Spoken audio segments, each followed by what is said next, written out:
Jasmine Crockett, in terms of her rhetoric, in terms of her fire, is one of the few Democrats in Congress that actually seems to get the moment that we're living in. And she demonstrated that recently on The View, where she shut down former Trump aide Alyssa Farah-Griffin, who tried to deliver some good news, which we're gonna fact check as well. But I liked Jasmine Crockett's response, which you'll see here. He right now has a 53% approval rating. It's higher than it's ever been. 70% believe that he's fulfilling his promises, and 45% believe Democrats should be more moderate. What do you take away? I think there's a lot to make of those numbers, but what's your takeaway from that? My takeaway is just like the election. We've got to do better at education. People don't understand, but you will understand when those hospitals in rural America start closing down even more. You will understand when you don't have your Social Security. You will understand when your Medicaid, your Medicare goes away. You will understand as planes continue to fall out of the sky. Soon you will understand why it's important to maybe have somebody that isn't loud and ridiculous, and maybe Sleepy Joe is what we wanted because we could at least sleep at night. Yeah. Strong response. Look, I know Alyssa Farah-Griffin, I think, at least prior to the election, used to be pretty critical of Trump. It seems like she's kind of lined up behind him, and that's why some of the numbers she was throwing around, like they're not numbers I've seen. I'm sure she's getting them from somewhere. But 54%. I haven't I've seen that. 48. 48 was the Emerson thing. Well, Gallup says overall job approvals at 45. I don't know if Gallup's allowed on The View, but so that's 45. And then you can see that his positions and all these policies also are more disapproved than they are approved. That's immigration, foreign affairs, the economy, foreign trade, the situation in Ukraine, the situation in the Middle East, all of them. And by the way, okay, I apologize. Our producers are too good sometimes. They're multiple steps ahead of me. The 53% she's referenced was Gallup 2 weeks ago. Why is she using the old numbers? And by the way, if you want to mention those old numbers, you should. You know why? Because it is amazing if in a 2-week span, he drops from 53 to 44%. Yeah. That's a massive drop. And I'm glad to see it. And by the way, a couple weeks ago, I showed you not only what people think about Trump now, but I showed you his historic approval rating in the first year of his presidency and how fast it dropped. And I told you he's being way more aggressive this time around. And so the numbers are likely to drop even faster. And we're already seeing it. This is faster than I even expected to see. Now, we're gonna go to other numbers in a little bit, but I do wanna also talk a little bit about Jasmine Crockett and the way that she addressed that.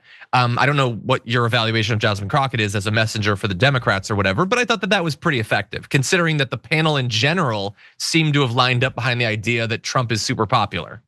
I love Jasmine Crockett. I think she is so perfect for this moment. And I think the way that she is relentless and she's unapologetic, she's not ceding any ground around the DEIA BS.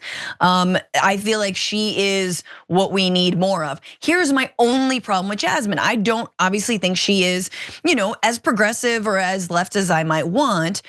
And I think that her defense of Joe Biden, maybe Sleepy Joe was good because we all go to sleep. It's a good line, right? Yeah. But ultimately, the latest polls have Quinnipiac says Donald Trump's at 45%. Democrats are at 21%. Republicans are at 40, but Democrats are at 21% approval rating. This is the question that if you really want to be a leader in the Democratic Party, you have to be willing to actually criticize your own side. It gets you points, people trust you. And again, we have to stop operating the way MAGA operates, which is if you step out of line, then you're out of the party or you're terrible or you want everyone to, crumble. No, the dissent, the criticism, it makes us stronger. And so I think she really needs to say, look, status quo business as usual is not going to cut it. But I do think she's right, John, that people are gonna have to start feeling Yeah, I hate to say this, but I've been feeling for the last week like we're gonna have to feel these impacts if people are gonna be prodded to actually fight for things like Medicare, Medicaid, Social Security, federal workers. Like we're gonna have to fight for it, and unless you're feeling it, sadly, you may not have a big impetus to fight it. And I hate that. I'm gonna give you a little bit of hope, okay? in just a moment. And I will say, I don't want people to have to feel the impact. I will say they're going to feel the impact. It will be unavoidable. We already have. Would you like to make eggs someday? I know I have fond memories of scrambled eggs. Oh, someday. Would you like to fly? Would you like to fly safely? I mean, eggs are maybe a little bit, that's whatever, but exactly. Christ. Well, and I will also I'm gonna close by saying the Democrats are at 21% approval rating. Madam Web was at 26. Craven the Hunter was at 35. You're less popular than Madam Web? Damn. Members make a difference here at TYT. You help make the show happen, and we see you in the chat with your loyalty badge. Click the join button to become a member today.